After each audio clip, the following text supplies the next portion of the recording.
Hello and welcome to Baatchit with Cafemutual. I'm Sohail Chagla and today I'm at the Cafemutual Passives Conference 2025.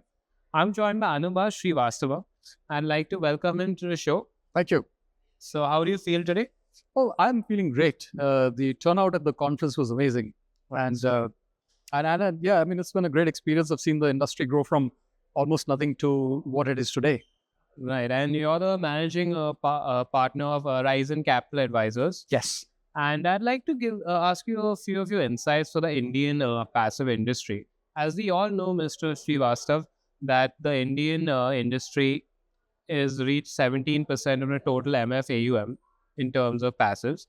But in the US, it's 51%. China also, the passive industry has a great amount of investment compared to actives. I want to ask you, what can we learn from these countries? What lessons can India take from these countries to increase its passive industry? So first, let's look at the reasons why these countries have this huge passive AUM, right? And the big reason for that is there's a lot of machine codes and algorithms and AI and all of that stuff involved. The moment you have all of those things, by definition, the portfolios become far more efficient than other portfolios. When you look at the combined intelligence of all of these algorithms, uh, AI models, financial models, investment models, trading models that are out there, you will see that the reason for this is efficiency. Of course, in the US, there's another reason, and which is that ETFs have a favorable taxation. Right. Right. And therefore, in addition to that, you'll have all of these things coming in where you have a high level of participation, not just from retail. See, a bulk of this AUM is also institutional. Right. Right. And because of that, you'll see these high volume. I mean, and you're right. It's not just the percentage, but the top, the 6 of the top 10 most traded securities on the US stock exchanges are ETFs. Right. Okay. So you're saying, so what can you give an idea of how India can increase its passive industry? Do you have any ideas on how? I do. I think the issue is not, and again, we've seen today, the issuances are there. So, yes, it could be better, but it's great, even today. The main reason is, let's say for the other side, is for mutual funds to have that high an AUM, is because there are people to explain things, to sell these things, to create portfolios of mutual funds out there, and which is this army of mutual fund distributors that are out there. Now, a mutual fund distributor, as of today, doesn't really have an incentive to use ETFs because ETFs are a primary product. They're building blocks. So ETFs need to get combined into a portfolio, which then needs to be sold to clients. Right? Right. Now, the moment you do that, the mutual fund distributor then becomes an advisor. Okay. So you need a lot more advisory input into the ETF space for the entire AUMs to go to that level. Right. Because there are ETFs there, but nobody really knows what to do with that. Okay. And do you have any words of advice to MFDs? Let's take the conversation to MFDs for a second. A lot of MFDs are hesitant to invest, to bring passives to their clients because of the low commissions. What do you have to say to them? I think that what they really need to do is not to sell ETFs or invest even in index funds. What they need to do is to start to create shrink wrap portfolios for their clients, or partner with RIAs or partner with PMSs to create these end products for clients.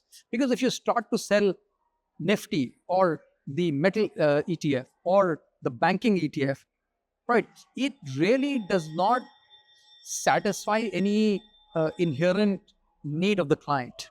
But a portfolio which has all of these and NASDAQ and whatnot will satisfy the needs of a client. Secondly, I think that there is not enough investment in technology, Right. and models and maths and AI and all of that stuff. If that comes in, then that bridges the gap between what the investor wants and what the mutual fund distributor is able to sell when it comes to ETFs and passives. And right. And most importantly, it's not going to be a losing proposition for the mutual fund distributor. And as I was explaining it to somebody else, they can actually use these things to increase their own revenue, which then allows them to perpetually invest in technology, resources, to effectively bundle and improve their own offerings. And do you have any words of advice on how mutual fund distributors who follow a traditional path, let's say, do you have any words of advice on how they can begin implementing technology into their offerings? Right. So I think rather than technology, I think they should first start to, because technology is investment, it's money, right? Rather than doing that, they should start off with introducing their clients to simple ETF portfolios. Don't do 10 ETFs, just do 3. Gold, US, India. Right. Bonds, US, India, or any 3. 3 is a simple number to manage. It's easy to explain it to the client. It kind of covers your correlations and all of that stuff. So you know that if you do your asset allocation right, then the client will be happy. You start off with that, and that's your baby stepping into that space, and then overall improving your business. All right. And you've said quite a lot of insightful information over here. Can you summarize it all up as a closing remark for our viewers? Right. For distributors, I presume? Distributors. Yeah. First thing, start to look beyond the obvious. Right. You are no longer going to be okay selling funds, because that argument with your investors will keep happening. This is performing today, that is not performing. You need to step away from it. Instead of selling products, sell solutions. Right. Right.